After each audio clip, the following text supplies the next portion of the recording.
이사야 18장 1절부터 7절을 가지고 살려주시는 나라라는 제목으로 말씀드리겠습니다.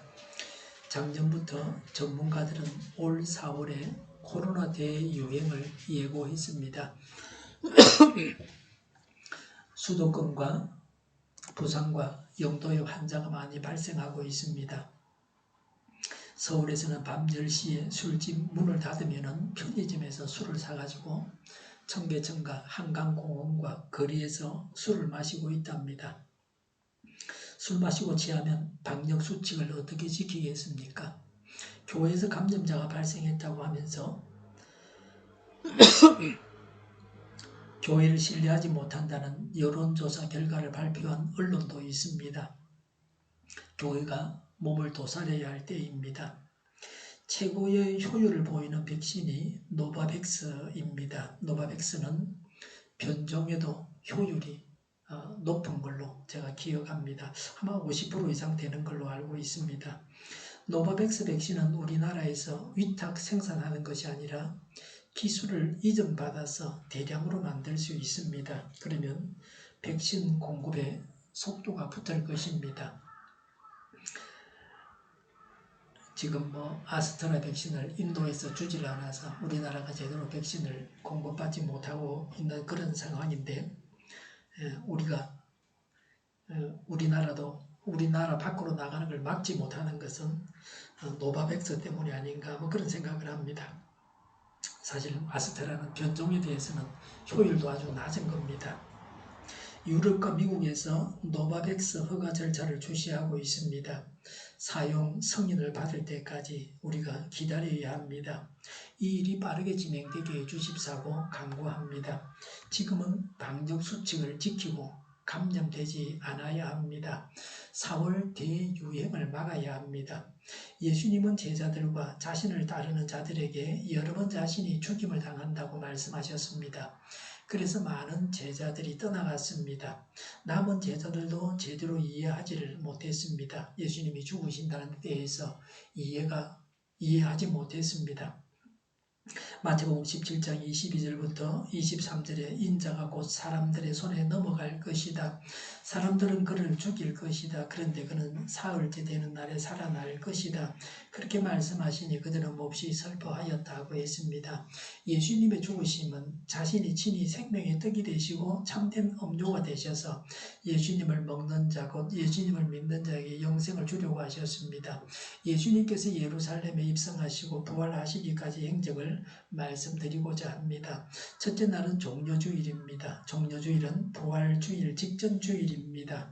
마태복음 21장 1절부터 11절에 예수님은 서가랴 9장 9절 예언대로 나귀를 타고 겸손한 왕의 모습으로 예루살렘에 입성하셨습니다. 마태복음 21장 9절에 많은 무리들은 예수님을 맞으러 나와서 외쳤습니다. 호산나 다윗의 자손께 복되시다. 주님의 이름으로 오시는 분 더없이 높은 곳에서 호산나라고 했습니다. 관주에 보면 시편 118편 26절을 인용했다고 했습니다. 호산나는 구하여 주십시오라는 뜻이고 히브리어이고 찬양의 감탄으로 사용되었다고 간주에 기록했습니다. 이들은 그동안 예수님이 행하신 기적을 보았고 예수님의 말씀을 들었습니다. 특히 얼마 전 나사로가 무덤에서 살아나온 사건을 들었습니다. 이제 예수님을 하나님이 보내신 메시아로 믿고 예수님이 이 땅의 어려움과 고난으로부터 건지실 것이라고 확신했습니다. 그래서 자신들의 겉옷과 종려나무 가지를 길에 펴며 예수님을 맞이했습니다. 이것은 전쟁에 승리한 왕을 맞이하는 예식입니다. 그러나 그들은 예수님이 앞으로 당하실 고난과 죽음을 알지는 못했습니다. 이들의 외침처럼 예수님은 이 땅의 모든 하나님의 백성들을 죄와 죽음의 사슬에서 구원하기 위해서 오셨습니다. 그러나 구원하기 위해서 십자가를 지셔야만 했습니다. 우리의 죄를 단번에 담당하실 제물로서 예수님은 예루살렘에 입성하셨습니다. 두 번째 날은 월요일입니다. 성전 정화의 날입니다. 우리는 시기를 보고 자정이 지나면 새날이 시작되죠. 유대인의 날은 시작이 해질 때입니다. 해가 지면 새날이 시작됩니다. 옛날에는 시계가 없었으니까 해가 질 때 새날이 시작하는 것으로 유대인들은 그렇게 알고 있습니다. 그래서 지금 우리가 이 말씀을 들을 때 저녁부터 항상 시작하는 겁니다. 예수님은 저녁 때에 12제자를 데리시고 베다니에 머무시다가 아침에 예루살렘으로 이동하셨습니다. 시장하여 무화과 나무에서 열매를 얻으시려고 했지만 잎만 무성했지 열매가 없었습니다. 마가복음 11장 12절부터 14절에 예수님은 잎만 무성한 무화과 나무에게 말씀하셨습니다. 이제부터 영원히 내게서 열매를 따먹을 사람이 없을 것이다 라고 하셨습니다. 그리고 예루살렘 성전으로 들어가셨습니다. 성전에서 들리는 두 가지 음성이 있었습니다. 첫 번째 음성은 성전 안에서 장사하는 사람들의 소리입니다. 예수님 당시의 성전은 성소와 이스라엘의 뜰, 여인의 뜰, 이방인의 뜰 이렇게 구분되어 있었습니다. 이방인의 뜰은 장애를 가진 사람들이나 이방인들이 들어갈 수 있었습니다. 그런데 대제사장은 돈을 받으려고 이방인의 뜰에서 재물을 팔 수 있게 했습니다. 로마 황제의 얼굴이 새겨져 있는 로마 화폐를 성전에서 통용되는 화폐로 바꿔야 하는데 높은 환전세를 받았습니다. 일상생활 속에서는 로마 돈을 쓰고 성전에 바칠 때는 성전에서 사용되는 화폐로 바꾸어서 바쳐야 되는데 환전세를 받았습니다. 높은 환전세를 붙였습니다. 예수님은 환전상과 재물을 파는 상인들을 향해서 분노하셨습니다.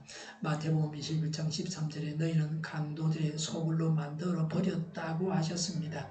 그리고 예수님은 성전 안에서 매매하는 모든 자들을 내쫓으셨습니다. 돈 바꾸는 자들의 상과 비둘기를 파는 자들의 의자를 둘러 엎으셨습니다. 예수님은 이사야서를 인용하시며 성전은 기도하는 집이라고 하셨습니다. 이사야 56장 7절에 내가 그들을 나의 거룩한 산으로 인도하여 기도하는 내 집에서 기쁨을 누리게 하겠다. 또한 그들이 내 제단 위에 바친 번제물과 희생제물들을 내가 기꺼이 받을 것이니 나의 집은 만민이 모여 기도하는 집이라고 불릴 것이다 라고 했습니다. 교회가 돈벌이 수단이 되어서는 안 됩니다. 그런데 다른 소리도 성전에서 들려옵니다. 두 번째는 예수님을 높이는 환호의 소리입니다. 예수님이 성전에서 시각장애자와 다리 저는 자를 고쳐주셨습니다. 그래서 아이들이 예수님을 호산나 다윗의 자손이여라고 외쳤습니다.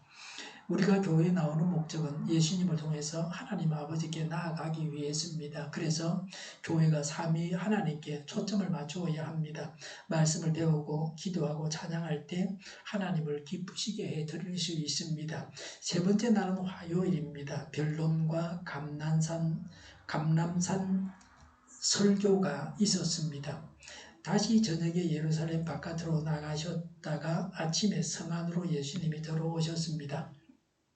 예루살렘 성으로 들어오시는 중에 예수님께서 저주하셨던 무화과 나무가 마른 것을 제자들이 발견했습니다. 이 마른 무화과 나무는 이스라엘 백성을 상징합니다. 하나님의 기쁨이 되는 열매를 맺지를 못했습니다. 그리고 열매 맺지 못할 때 받을 책망과 심판을 보여주신 것입니다. 그러나 또한 이 사건을 통해서 예수님은 제자들에게 믿음의 기도를 가르쳐 주셨습니다. 기도하면 이루어진다 하는 것입니다. 멀쩡한 무화과 나무가 말라 죽는 기적이 일어난 것입니다. 예루살렘에서 예수님은 대제사장들과 서기관들과 장로들과 더불어 변론하셨습니다. 예수님은 이미 종교 지도자들에게 공공의 적이었습니다. 나사로가 다시 살아난 사건으로 이들은 유대 종교 지도자들은 예수님을 죽이고자 작정했습니다. 게다가 성전 정화로 인해서 성전에서 장사하는 사람 환전상을 내쫓아서 돈 문제로 그 종교 지도자들이 아주 예민해졌습니다. 어떻게든지 예수를 올무에 빠뜨리고자 많은 질문을 던졌습니다. 마가복음 11장 28절에 당신은 무슨 권한으로 이런 일을 합니까? 라고 했습니다. 성전에서 병자들을 고치고 또 성전에서 장사하는 사람들의 상을 얻고 쫓아낸 일들은 종교 지도자들보다 더 큰 권세가 있지 않고서는 불가능한 일들이었습니다. 이들은 예수님의 권세를, 예수님의 기적은 바알세불의 힘을 빌어서 일으킨 것이라고 했습니다.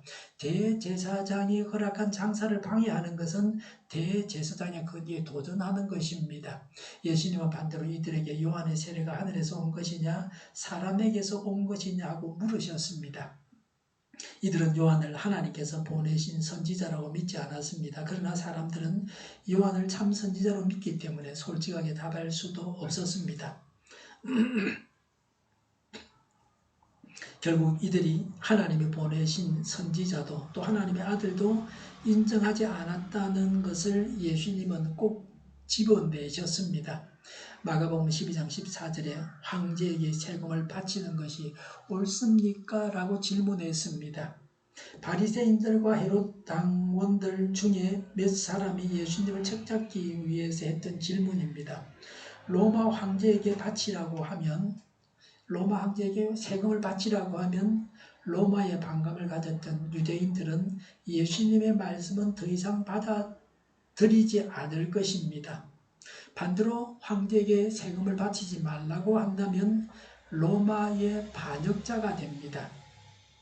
예수님은 로마 돈 데나리온에 새겨진 초상과 황제의 얼굴과 글을 보여주시면서 황제의 것은 황제에게 주고 하나님의 것은 하나님께 돌려드리라고 하셨습니다. 로마의 화폐는 황제의 것입니다. 세상 삶을 살아가는 우리가 세상 질서에 순응하는 것은 마땅한 일입니다. 그러나 신앙적인 의미에서 세상의 모든 것은 하나님께로부터 온 것입니다. 따라서 신앙인은 저쪽 끝에 앉으세요.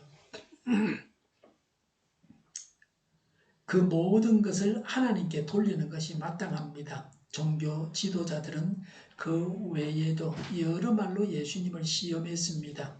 마태복음 23장 15절에 율법학자들과 바리새파 사람들아 위선자들아 너희에게 화가 있다라고 말씀하셨습니다. 마태복음 24장 2절에 예수님은 예루살렘 성전을 나오시면서 성전 파괴를 예언하셨습니다. 그리고 감람산에서 제자들이 예루살렘 성전 파괴와 세상 끝날의 징조를 묻자 대답해 주셨습니다. 이것은 1차적으로 주 70년 예루살렘 멸망과 관련되어 있습니다. 그러나 또한 그때의 사건이 마지막 날의 모형이 됩니다. 또한 마태복음 24장은 요한계시록의 7교회 그리고 임의 재앙 말씀과 연결됩니다. 이 일은 반드시 일어날 것을 확인시켜 줍니다. 또한 마태복음 24장 32절부터 25장 46절에 예수님의 재림에 대한 7가지 비유가 기록되어 있습니다. 첫 번째는 무화과 나무의 비유, 두 번째는 마지막 때가 노아의 때와 같다. 세 번째 비유는 데려가는 자와 버려두는 자에 대한 비유, 네 번째는 충성되고 지혜 있는 종과 악한 종의 비유, 다섯 번째는 열처녀 비유, 여섯 번째는 달란트 비유, 일곱 번째는 마지막 때의 양과 염소를 가려내는 비유입니다.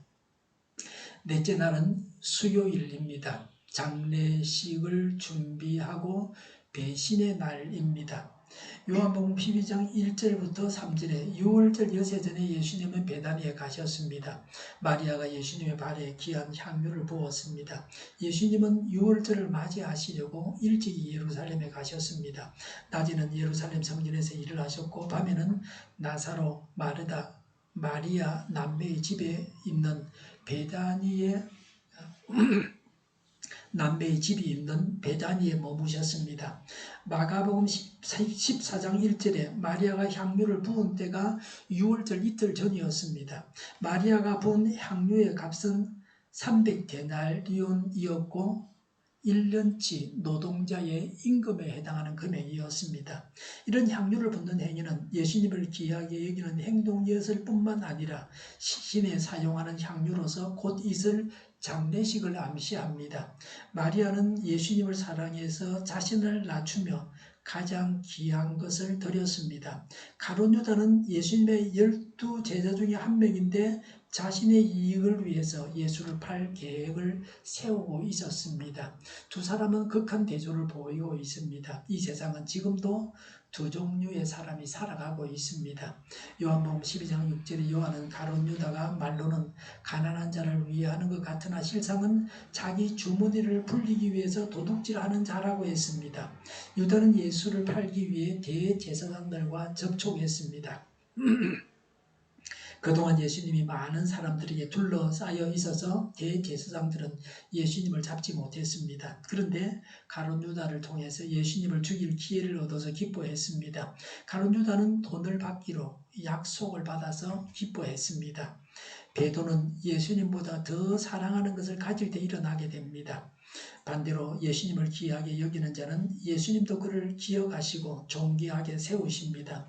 고난주간 예수님의 나머지 행적은 다음 주일에 말씀드리겠습니다.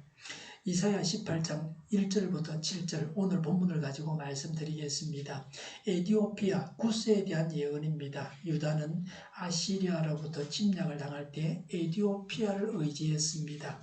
에디오피아의 도움이 없이 하나님의 도우심으로 아시리아가 멸망할 것을 에디오피아와 만민에게 사자를 보내어 알리라고 하십니다. 역시 하나님만 의지하라고 하십니다. 다른 나라들에게는 책망과 징벌을 예언하고 있는데 반해서 에티오피아에 대한 예언은 위로입니다.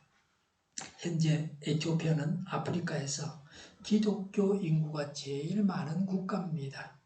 에티오피아는 예수님을 믿는 에티오피아 정교가 35%, 이슬람교가 45%입니다. 1절부터 3절에 하나님은 모든 만민에게 하나님의 메시지를 보내십니다. 전 세계는 하나님께서 하시는 말씀을 들어야 합니다. 1절에 에티오피아의 강 건너편 벌레들이 날개치는 소리가 나는 땅에 재앙이 닥칠 것이다 라고 했습니다. 간주에 보면 에티오피아는 구스, 나일강 상류 지역이라고 했습니다.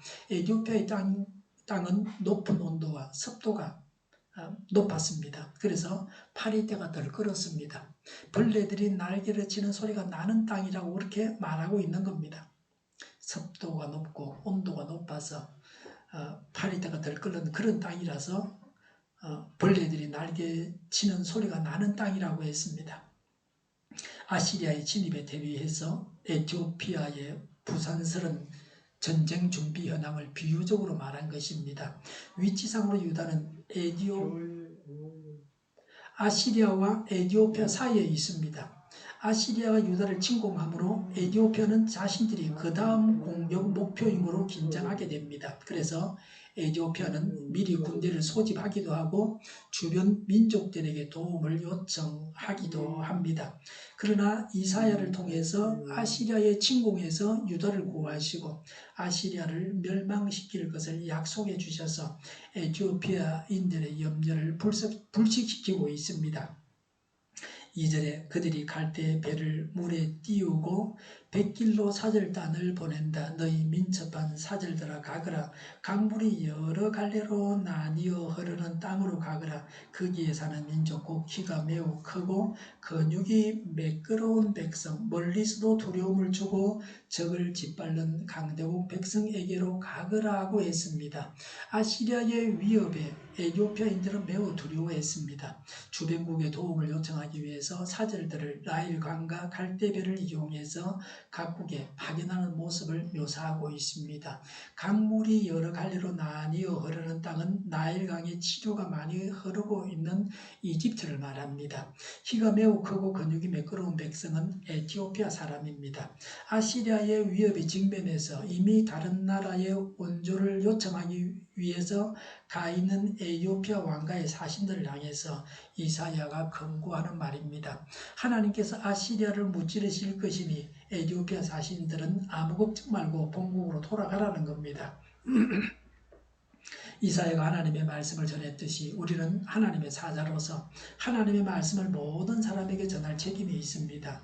우리는 언제나 우리가 들은 바를 그것을 듣지 못하는 자들과 함께 나누어야 합니다. 나는 어떻게 하고 있습니까? 3절에 이 세상 사람들아 땅에 사는 주민들아 산 위에 깃발이 세워지면 너희가 보게 되고 또 나팔 소리가 나면 너희가 듣게 될 것이다 라고 했습니다. 산 위의 깃발과 나팔 소리는 모두 전쟁에서 승리했음을 알리는 표시입니다. 하나님께서 아시리아인들을 격퇴하실 것을 선언하는 확신에 찬 예언입니다. 이 예언을 통해서 에티오피아인들을 하나님께서 하실 엄청난 사역의 정인들로 초청하고 있습니다. 하나님은 하나님을 믿고 의지하는 자들을 방치하지 아니하십니다. 신실하게 하나님을 의지하는 자들에게 승리를 주십니다.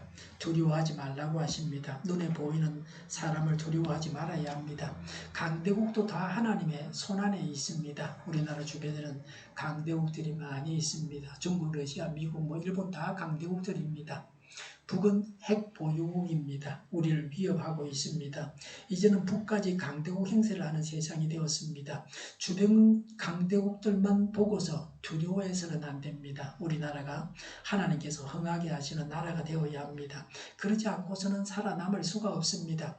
4절에 주님께서 나에게 이렇게 말씀하십니다. 내가 나의 처소에서 조용히 내려다 보겠다. 추수철 더운 밤에 이슬이 조용히 내려앉듯이 한여름 폭염 속에서 떼약볕이 고요히 내리쬐듯이 라고 했습니다.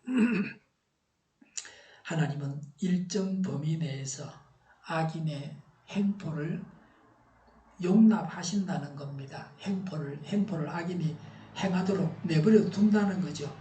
하나님은 유다가 아시리아에 의해서 잠시 동안 큰 고통을 당하게 될 것을 허용하셨습니다. 하나님의 잠잠하심은 무능력이 아닙니다. 무관심도 아닙니다. 개입의 적절한 시기를 기다리고 참으시는 것입니다. 마치 추수 직전에 과일이 적당하게 여물기를 인내로서 지켜보며 기다리는 농부의 심정과 같다는 겁니다. 포기가 아니라 기다림입니다. 인내의 나무는 소망의 열매를 맺습니다. 하나님은 조용히 계십니다. 때로는 하나님께서 아무것도 하시지 않고 모든 일이 저절로 일어나는 것처럼 보일 때가 있습니다. 그러나 아무것도 하나님의 간섭이나 허락 없이는 일어날 수가 없습니다. 내게 대해서 하나님은 너무나 조용하신 것 같습니까? 하지만 염려하지 마십시오. 하나님은 다 보고 계십니다. 무서운 하나님이십니다. 우리는 하나님을 중시해야 합니다. 하나님 앞에서 바르게 살면 됩니다. 하나님께서 채워주시는 삶을 살아야 합니다. 하나님의 의중을 헤아려야 합니다. 하나님의 선하시고 온전하신 뜻을 알고서 행해야 합니다.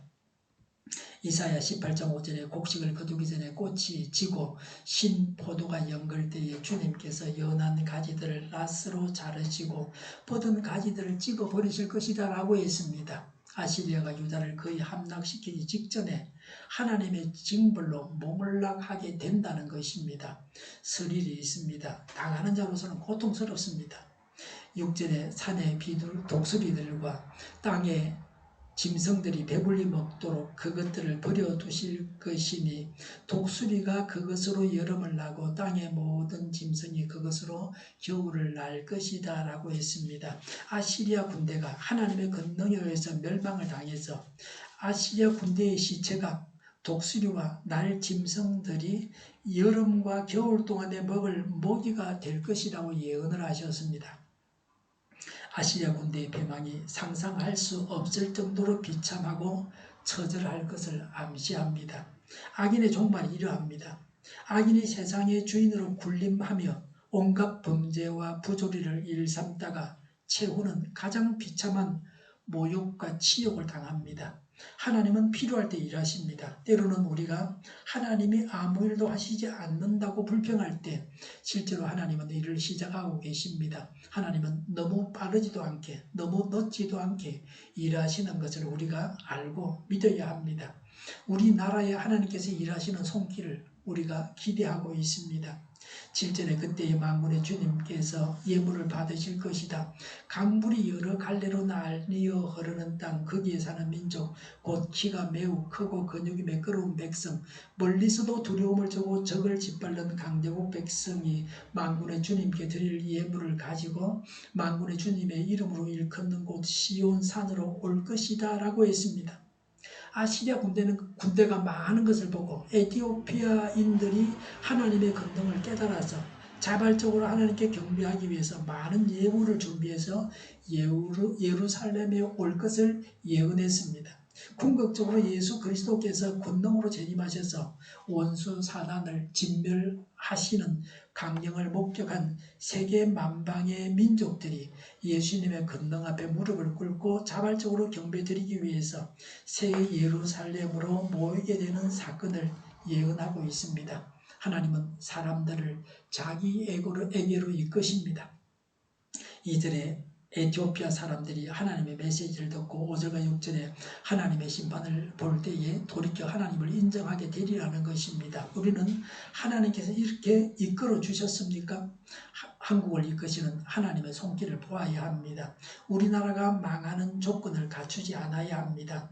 망하지 않고 흥하는 조건을 갖추어야 합니다. 우리는 망한 자들이 왜 망했는지를 알고 있습니다. 교회가 회개하고 돌이켜서 흥해야 합니다. 이것이 가장 중요합니다. 교회의 회개가 소망을 줍니다. 믿는 우리가 회개해야 합니다. 하나님의 진노가 아니라 하나님의 자비로우신 얼굴을 뵙기를 바랍니다. 하나님께서 살려주시는 나라가 되어야 합니다. 하나님은 하나님께서 정하신 때에 자기 백성을 구원하십니다. 하나님께서 구원하실 때까지 인내를 가지고 기다려야 합니다. 구원하시는 하나님을 찬양합시다. 구원하시는 하나님을 믿어야 합니다. 기도하겠습니다.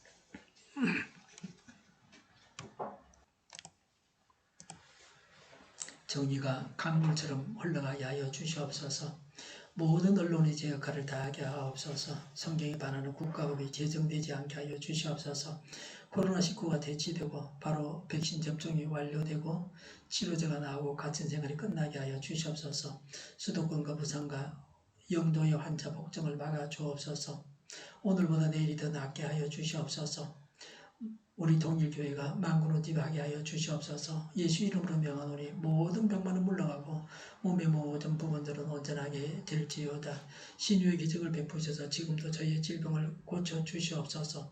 코로나19로 신음하는 모든 자들을 고쳐주시옵소서. 교회와 나라를 고치시고 잘못을 제거해서 성결하게 하여 주시옵소서. 저희와 교회와 나라의 민족을 불쌍히 여겨 주시옵소서. 하나님께서 기뻐하시는 나라가 되게 하여 주시옵소서. 이 나라의 지도자 복을 허락하여 주시옵소서. 공부하는 학생들에게 지혜를 다하시며 합격의 영광을 누리게 하여 주시옵소서.